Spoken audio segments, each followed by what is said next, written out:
नमस्कार दोस्तों, आपका स्वागत है मेरा यूट्यूब चैनल अमृत अमित पे। दोस्तों, प्राचीन भारतीय इतिहास का हमने पहला वीडियो कल अपलोड किया था।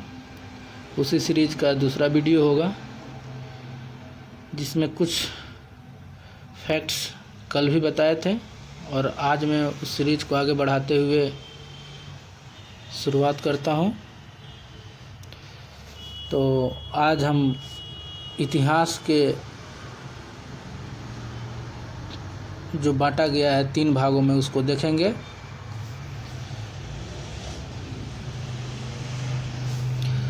तो इतिहास को 3 भागों में बांटा गया है, जैसे कि आप लोगों को पता भी होगा, और उसके कुछ महत्वपूर्ण फैक्ट्स भी हैं, उसको आप याद रखिएगा। और ये जितने भी हमने वीडियो बना रहे हैं सभी वनडे एग्ज़ाम को लेकर बहुत महत्वपूर्ण फैक्ट्स होंगे। चलिए तो देर न करते हुए हम वीडियो को शुरुआत करते हैं। इतिहास को 3 भागों में बांटा गया है, जैसा कि आप देख रहे हैं। पहला है प्राक इतिहास, दूसरा अध इतिहास और तीसरा इतिहास। प्राक इतिहास मतलब प्री हिस्ट्री, प्रोटो हिस्ट्री और हिस्ट्री। इसका समय काल अगर देखें तो प्राक इतिहास का समय काल है 20 लाख से 3000 BC, मतलब ईसा वर्ष पूर्व। और अध इतिहास का समय काल है 3000 BC से 600 BC। और इतिहास का समय काल जो 600 BC से लेकर के वर्तमान समय तक जारी है। प्राक इतिहास में लिखित साक्ष्य का अभाव है और इसके अंतर्गत पाषाण युग का अध्ययन करते हैं, जबकि अध इतिहास में लिखित साक्ष्य उपलब्ध तो हैं लेकिन उसे पढ़ा नहीं जा सका है। और इसका उदाहरण है हड़प्पा सभ्यता। आप लोग जानते भी होंगे कि उसका लिखित साक्ष्य तो मिले हैं लेकिन पढ़ा नहीं गया है। इतिहास के संदर्भ में देखें तो लिखित साक्ष्य प्राप्त भी हुए हैं और उसका वाचन और अध्ययन भी किया जा चुका है। ठीक है, फिर नेक्स्ट आगे देखते हैं।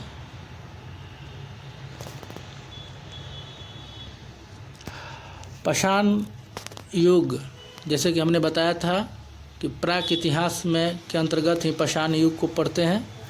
तो पाषाण युग को भी 3 भागों में बांटा गया है, जो हमने बताया था 20 लाख से 3000 BC तक इसका समय काल है। इसको भी 3 भागों में बांटा गया है, जैसा कि पूरा पाषाण काल, मध्य पाषाण काल, नव पाषाण काल। पूरा पाषाण काल का समय काल है 20 लाख से 10,000 BC तक है, जबकि मध्य पाषाण काल का समय है 10,000 से 6,000 BC तक।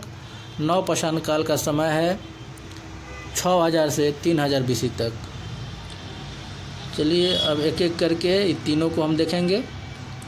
पूरा पाषाण काल, जिसका समय काल था 20 लाख से 10,000 BC तक।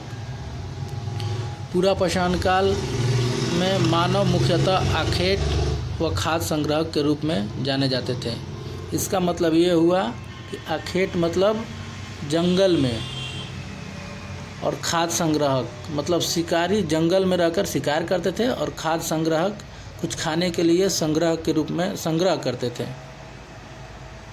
और आगे है, इस युग का मानव भद्य मतलब बहुत बड़े, बड़ौल मतलब बहुत बड़े, अपरस्कृत मतलब उसको सांचा में नहीं ढाला गया था, चाहे उसको बहुत छोटा नहीं किया गया था, का प्रयोग करते थे। मतलब ऐसे हथियार का प्रयोग वो लोग करते थे।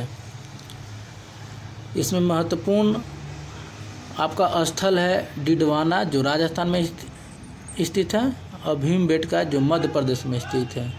ये बहुत सारे एग्जामों में पूछा गया है कि डिडवाना कहाँ स्थित है और किस काल से संबंधित है। तो आप लोगों को याद रखना पड़ेगा कि पूरा पाषाण काल से संबंधित है डिडवाना, जो कहाँ स्थित है, राजस्थान में है। भीमबेटका भी पूरा पाषाण काल से संबंधित है। लेकिन आगे आप लोग पढ़िएगा कि भीमबेटका जो है इसे तीनों काल, मध्यकाल, पूरा पाषाण काल, मध्यकाल और नव पाषाण काल, तीनों काल का साक्ष्य यहाँ से मिलते हैं। भीमबेटका से बड़े पैमाने पर पाषाण युगीन गुहा चित्र प्राप्त हुए हैं। गुहा चित्र मतलब गुफा में चित्र जो बने हुए हैं वो कहाँ से प्राप्त हुए हैं? भीमबेटका से प्राप्त हुए हैं। आगे आप लोग देखें, भारत में पहला हस्त कुठार, जिसको हम लोग आम भाषा में कुल्हाड़ी कहते हैं, 1863 में मद्रास के पास पोलवरम से ब्रिटिश भूगर्भ वैज्ञानिक और पुरातात्विकविद रॉबर्ट ब्रूसफुट द्वारा खोजा गया था।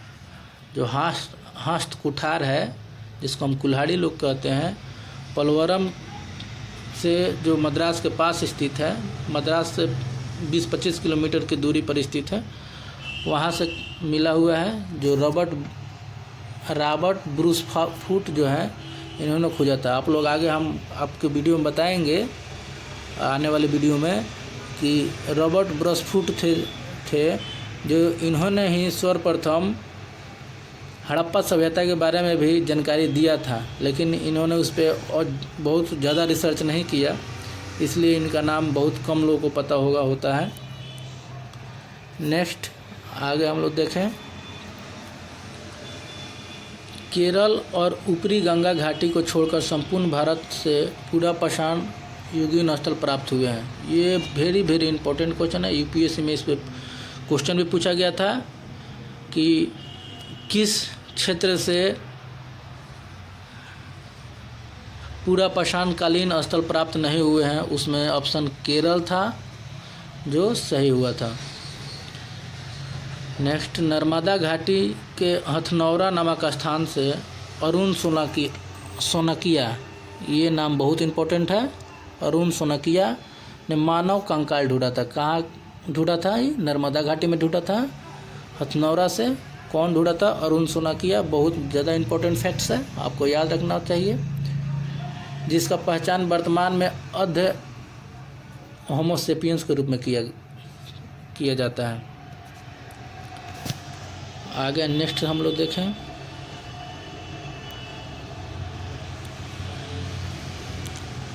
होमोसेपियंस अर्थात आधुनिक मानव का विकास इस युग की विशेषता है। होमोसेपियंस जो है, जो आधुनिक मानव है, इसका विकास इस युग मतलब पूरा पाषाण युग की प्रमुख विशेषता है। कहीं कहीं हड्डी से बने उपकरण भी प्राप्त हुए हैं पूरा पाषाण में। मछली पकड़ने के कांटे भी प्राप्त हुए हैं।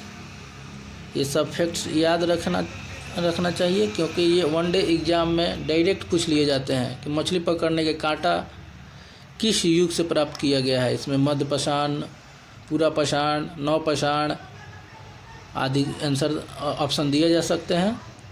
ठीक है। इस काल में नेक्स्ट है, इस काल में मानव अग्नि से परिचित हो चुका था, परंतु इसकी नियमित उपयोग नहीं किया था। अग्नि से परिचित पूरा पाषाण में मानव तो जरूर हो गया था, लेकिन इसका उपयोग का जो नियमित विधि है वो नहीं उसको पता था। जैसे कि मांस को पकाकर खाना है कि कैसे खाना, अग्नि पे पकेगा कि नहीं पकेगा, ये जानकारी मानव को उस समय नहीं थी। नेक्स्ट हम लोग देखें,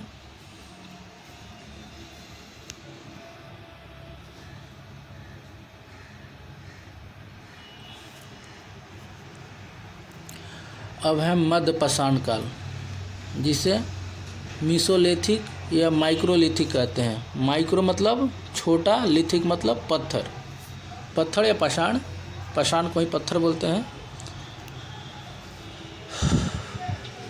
तो इसका समय है 10,000 से 6,000 BC।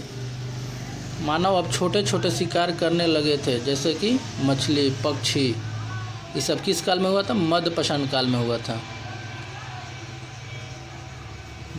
मध्य प्रदेश के आदमगढ़ तथा राजस्थान के बागौर से पशुपालन के प्रारंभिक साक्ष्य प्राप्त हुए। पशुपालन का प्रारंभिक साक्ष्य कहाँ से प्राप्त हुए हैं?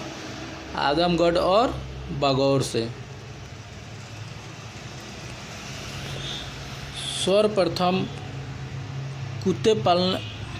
कुत्तों को पालतू बनाया गया था। पूछा जाता है क्वेश्चन, बहुतों बार पूछा गया है कि सर्वप्रथम मानव किस जंतु को पालतू बनाए थे?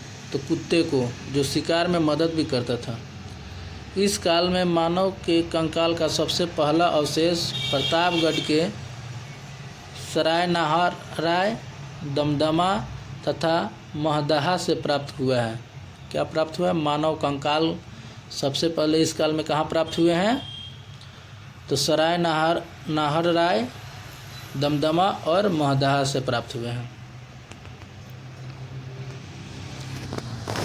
चलिए नेक्स्ट हम लोग तीसरा पढ़ें, नवपाषाण काल। नवपाषाण काल की नवपाषाण काल जो शब्द है, जिसको नियोलिथिक कहते हैं, इसका आप जनरली न्यू स्टोन या नया पत्थर आप कह सकते हैं। इस शब्द का नवपाषाण काल शब्द का सबसे प्रथम जॉन लुआक एक हिस्टोरियन थे, इन्होंने दिया था, जिनका 1865 में ये शब्द दिए थे, और पुस्तक उनका था जिसमें इसका वर्णन किया था, प्री हिस्टोरिका टाइम्स। नवपाषाण काल का समय जो था 6000 BC से 3000 BC है। एक महत्वपूर्ण फैक्ट्स है, गार्डन चाइल्ड ने इसे रिवोल्यूशन क्रांति के रूप में वर्णित किया है। रिवोल्यूशन अर्थात क्रांति के रूप में वर्णित किया है। रिवोल्यूशन क्यों? क्योंकि इसमें बहुत सारे महत्वपूर्ण परिवर्तन किया गया मानव के जीवन में, जैसे कि मांस को पका कर खाना, कृषि करना और पशु को पालना, एक अस्थायी निवास बनाना, आश्रय अपना बनाना आदि बहुत सारे काम मानव ने इसमें करना प्रारंभ कर दिया। नेक्स्ट हम लोग देखें, नवपाषाण युगीन प्राचीन बस्ती पाकिस्तान स्थित बलूचिस्तान प्रांत में मेहरगढ़ में है। सबसे नवपाषाण काल के प्राचीनतम बस्ती कौन है? मेहरगढ़ है। यहाँ से प्राचीनतम कृषि के साक्ष्य भी मिले हैं। ये वेरी इंपॉर्टेंट फैक्ट्स है, बहुत सारे एग्जामों में, यहाँ तक कि BPSC UPSC में भी क्वेश्चन पूछा जा चुका है। उस समय नवपाषाण काल में उपकरण सुडौल, सूक्ष्म और पॉलिश युक्त होते थे। सुडौल होते थे अर्थात एकदम नुकीले, सूक्ष्म होते थे, बहुत छोटे छोटे होते थे, पॉलिशदार मतलब बहुत चिकने होते थे। पहिए का आविष्कार, मृदभांड का निर्माण, ये सब किस समय हुए थे? नवपाषाण काल में हुए। मेहरगढ़ से जौ के 2, गेहूं के 3 किस्म प्राप्त हुए। खजूर और कपास के भी खेती का साक्ष्य मिलते हैं। जो कपास विश्व में प्रथम है, जहाँ से इसके साक्ष्य मिलते हैं। ये वेरी इंपॉर्टेंट है फैक्ट्स, आप लोग जरूर याद रखेंगे। बुर्जहोम और गुफकराल से जो जम्मू कश्मीर में स्थित है, गर्त निवास के साक्ष्य मिले हैं। गर्त निवास के साक्ष्य कहाँ से मिले हैं? बुर्जहोम या गुफ्तकराल से मिले हैं। एक समाधि में माली के साथ कुत्ते दफनाने का भी साक्ष्य कहाँ से मिले हैं? बुर्जहोम से मिले हैं। एक समाधि में माली के साथ पालतू कुत्ते को दफनाया जाने का साक्ष्य बुर्जहोम से मिले हैं। नेक्स्ट है कुलडीहवा से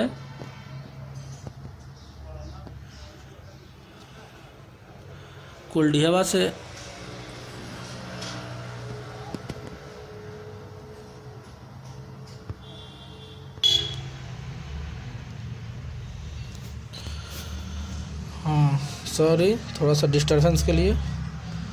कुलडीहवा से चावल के साक्ष्य मिले हैं। यह भी बहुत महत्वपूर्ण क्वेश्चन है, BPSC से भी पूछा हुआ है और टीचर वाले में भी क्वेश्चन पूछा गया था। दक्षिण भारत से उगाई जाने वाली पहली फसल रागी थी। रागी आप लोग समझते होंगे, जो हम लोग गांव में देहात में मड़ुआ बोलते हैं उसको, वो रागी। और आज के लिए इतना ही। बहुत धन्यवाद आप सभी का। ये सारे महत्वपूर्ण फैक्ट्स जितने भी वनडे एग्ज़ाम है, चाहे वो SSC GD हो, चाहे वो बिहार SSC हो, चाहे वो टीचर के एग्ज़ाम हो, बिहार BPSC जो टीचर का एग्ज़ाम ले रही है TRE 4 हो, या अन्य कोई भी एग्ज़ाम हो, जैसे रेलवे में भी अगर हिस्ट्री के क्वेश्चन आ रहे हैं, NTPC हो, ग्रुप डी हो, ये सभी में ये फैक्ट्स बहुत उपयोगी साबित होंगे। Thank you.